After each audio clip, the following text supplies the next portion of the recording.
మీ business ఏదైనా మీ ఊర్లో promotion చేయాలంటే అది సుమన్ టీవీతోనే సాధ్యం. ఇప్పుడే సంప్రదించండి.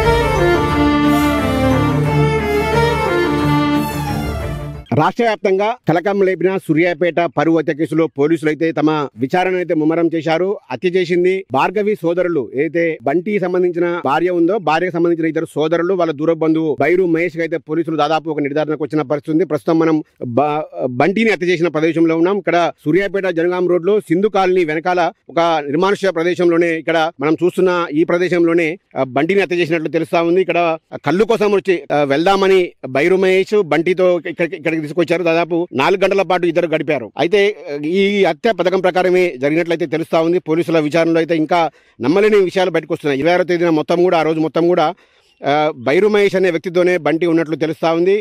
అయితే ఈ హత్యకు గత 2 నెలలుగానే రెక్కి నిర్వహిస్తున్నట్లయితే తెలుస్తా ఉంది. అయితే భార్గవి కుటుంబానికి వాళ్ళ సోదరులకు బైరు మహేష్ దూర బంధువు కావడం కూడా బైరు మహేష్ వీళ్ళకు సహకరించడానికి ఒక కారణంగా అయితే తెలుస్తా ఉంది. అయితే బైరు మహేష్ బంటితో చాలా కాలంగా సంబంధాలు లేవు. కేవలం ఈ హత్య చేయడానికి దాదాపు 2 నెలలుగా బంటిని అయితే బైరు మహేష్ క్లోజ్ ఫ్రెండ్గా నటిస్తూ అతనైతే నమ్మించిన పరిస్థితి ఉంది. నిన్న 26వ తేదీన సాయంత్రం మొత్తం కూడా ఆ రోజు బైరు మహేష్తో ఉన్నాడు. 26వ తేదీ సాయంత్రం కళ్ళు తాగుదామని ఇక్కడికి బైరు మహేష్తో ఆఫర్ మేరకు అయితే ఇక్కడికి ఈ ప్రస్తుతం మనం చూస్తున్న ఈ ప్రదేశానికి బంటి వచ్చిన పరిస్థితి ఉంది. అయితే సాయంత్రం 6 గంటల నుంచి రాత్రి 10:30 వరకు కూడా ఇద్దరు కలిసి ఉన్నారు. అయితే బైరు మహేష్ కళ్ళు సేవించుండగా బంటి మాత్రం ఎటువంటి మద్యపానం అలవాట్లేదు. కేవలం అతను ఒక రెడ్ బుల్ వైన్ మాత్రమే ఆఫర్ చేశారు బైరు మహేష్. సో ఈ క్రమంలోనే ఒక్కసారిగా 10-15 మధ్యన ఈ హత్య జరిగినట్లయితే పోలీసులు నిర్ధారణకు వచ్చారు. ఈ 10 గంటల ప్రాంతంలో అందరూ ఇక్కడ ఎవరు చుట్టుపక్కల పరిసర ప్రాంతాల్లో ఎవరూ లేరని గమనించిన ఏదైతే బైరు మహేష్ ఉన్నాడో, బైరు మహేష్ వెంటనే వాళ్ళ సోదరి మనులకైతే సమాచారం ఇచ్చాడు. సోదరులకు ఏదైతే భార్గవి సోదరులు ఉన్నారో నవీన్ వంశీ, అప్పటికే ఈ ప్రీ ప్లాన్ ప్రకారమే వీళ్ళంతా కూడా పక్కనే మాటు వేసి ఉన్నారు ఒక కారులో వచ్చి. సో ఎవరు లేరని గమనించిన బైరు మహేష్ వాళ్ళ సోదరులకు సమాచారం ఇవ్వడం, అంతలోనే బైరు మహేష్ కూడా నువ్వు ఇటువంటి ఇంత దారుణానికి ఇలా పెళ్ళిలా చేసుకుంటావంటూ అతనిపై ఒక్కసారిగా కోపోద్రికుడై అతన్ని ఊపిరాడకుండా గట్టిగా తన చేతితో, అయితే బైరు మహేష్ అయితే ఒక ఆజానుబాహుడుగా ఉంటాడు, ఆయన పర్సనాలిటీ కూడా హెవీగా ఉంటుంది.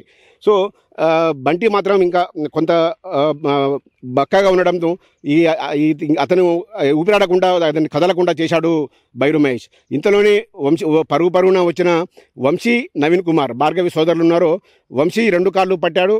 అదేవిధంగా పక్కనే ఉన్న ఈ రాళ్ళు చూసాము. ఇదంతా కూడా ఒక వెంచర్, ఇది పాత వెంచర్. ఇది వెంచర్లో అన్నీ కూడా ప్లాట్లకు పడిన రాళ్ళు ఉన్నాయి.